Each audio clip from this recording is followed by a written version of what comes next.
அனைவருக்கும் வணக்கம். Welcome to evergreen guidance. Tamil Nadu MBBS BDS counselling ப்ராசஸில் நிறைய கவுன்சிலிங் ப்ராசஸ் ஸ்டெப்ஸ். அது first counselling, that call round one counselling, round two counselling, mop up counselling, stray counselling, இந்த மாதிரி நிறைய counselling process இருக்குங்க.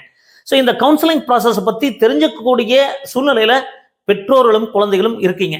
பட் நீங்கள் நினைக்கலாம், சார் நீட் ரிலேட்டடாக கொஸ்டின் பேப்பர் லீக் ரிலேட்டடாக நிறைய இஷ்யூஸ் போயிட்டு இருக்கு, நீட் எக்ஸாமினேஷன் சம்மந்தமாக நிறைய அது இஷ்யூஸ் எல்லாம் இருக்கிற சூழ்நிலையில் இதை பற்றி போட்டுட்டு இருக்கீங்களே அப்படின்னு நினைக்கலாம். பட் இந்த கவுன்சிலிங் ப்ராசஸ் அப்படிங்கிறது நீங்கள் தெரிஞ்சுக்கணும். கண்டிப்பாக இந்த மாதிரி நிறைய வீடியோக்கள் பதிவு பண்ணிட்டு இருப்போம். எங்கள் வீடியோஸ் எல்லாம் பிடிச்சிருந்தா மறக்காமல் லைக் பண்ணுங்க, எங்கள் சேனல் பிடிச்சிருந்தா மறக்காமல் சப்ஸ்கிரைப் பண்ணுங்க. அப்போது கவுன்சிலிங்கை பொறுத்த வரைக்கும் all India quota counselling, state quota counselling.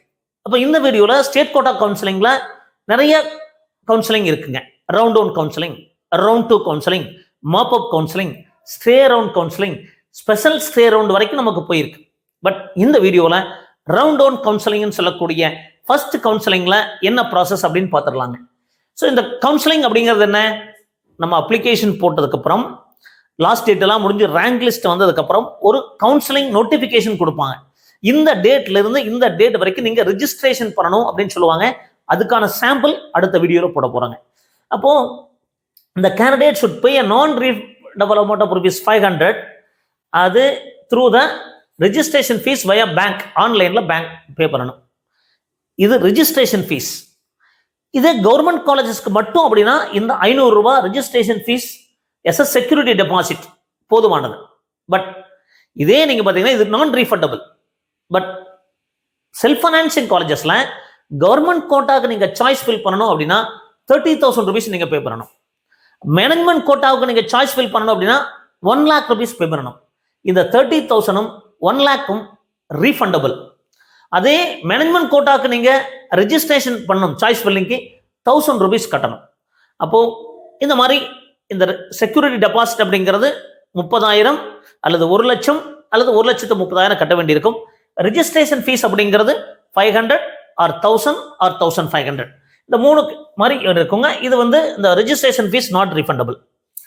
A candidate who has not registered in the round 1 of online counseling will not be eligible to permitted to attend the round 2 of online counseling. இதுதான் ரொம்ப ரொம்ப முக்கியம்.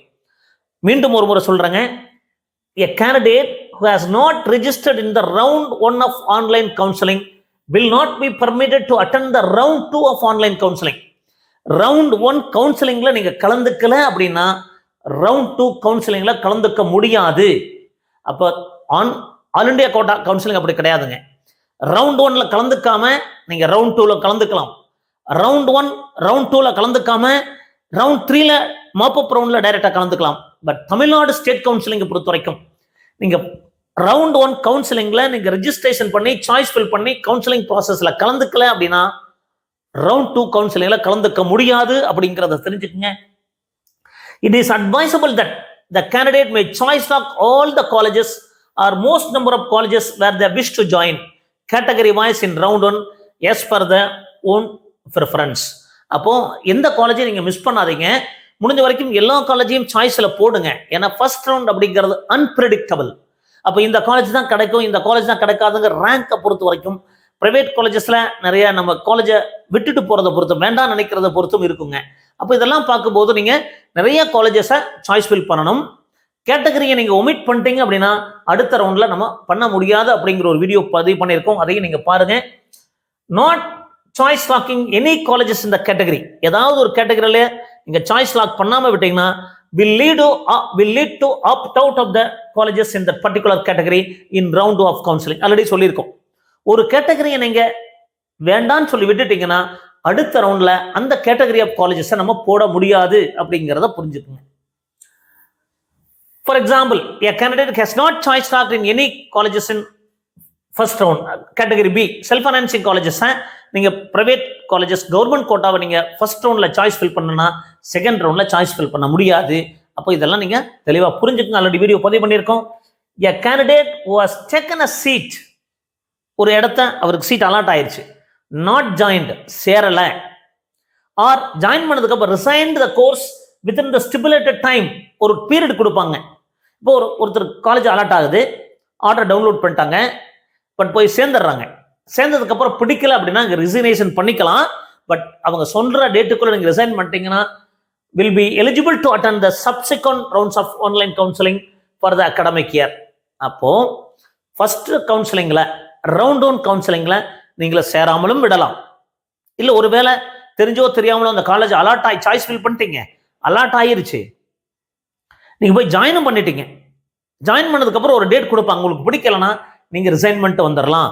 அப்படி வந்துட்டீங்க அப்படின்னா நீங்க second கவுன்சிலிங்ல கலந்துக்கலாம். அப்படி பண்ணாம விட்டீங்கன்னா செகண்ட் கவுன்சிலிங்ல நீங்க ரீஅலாட்மெண்ட் தான் பண்ணிக்க முடியும் இல்லையே. ஒன்ஸ் காலேஜில் ஜாயின் பண்ணி அந்த டேட் கிராஸ் பண்ணிடுச்சுன்னா ரிசைன் பண்ண முடியாது, ரீஅலாட்மெண்ட் தான் போக முடியும் அப்படிங்கிறது தெரிஞ்சுக்கங்க. Reallotment is permitted only during the round of counseling based on the rank following the rule of reservation.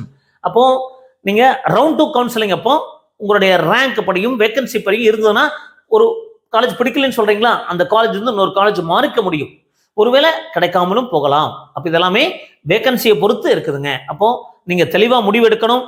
First counselling நம்ம சேர்றதா வேண்டாமா அப்படிங்கிறத நீங்க தெளிவா முடிவெடுக்கணுங்க. If a candidate fails to join the college within the stipulated time in the round 1 of counseling, he will be permitted to participate in the round of online counseling. If a candidate join பண்ணாம விட்டுட்டார், அப்போ அடுத்த ரவுண்ட்ல அவ counselling கலந்துக்கலாம். The remaining unavailed seats of persons with the benchmark disabilities, அது person with benchmark disabilitiesல நிறைய vacancies வருங்க. That vacancy will be added to the general category in the round 1 of counseling. அது ரவுண்ட் 1ல ஆட் பண்ணிடுவாங்க அப்படின்னு சொல்லியிருக்காங்க. அப்போ இந்த benchmark with person with benchmark டிசபிலிட்டியில வருஷம் ஒரு 120 இடங்கள் 130 இடங்கள் வருங்க. அந்த இடங்கள் ஃபர்ஸ்ட் கவுன்சிலிங்லேயே ஆட் பண்ணிடுவாங்க அப்படின்னு சொல்லியிருக்காங்க. அப்போ இந்த ப்ரொசீஜர் நீங்க தெளிவா தெரிஞ்சுக்கங்க. ஸோ ஃபர்ஸ்ட் கவுன்சிலிங்கை பொறுத்த வரைக்கும் கண்டிப்பா நீங்க பார்ட்டிசிபேட் பண்ணணும். ஃபர்ஸ்ட் கவுன்சிலிங்ல பார்ட்டிசிபேட் பண்ணா மட்டும்தான் நம்ம செகண்ட் கவுன்சிலிங்ல பார்ட்டிசிபேட் பண்ண முடியும்.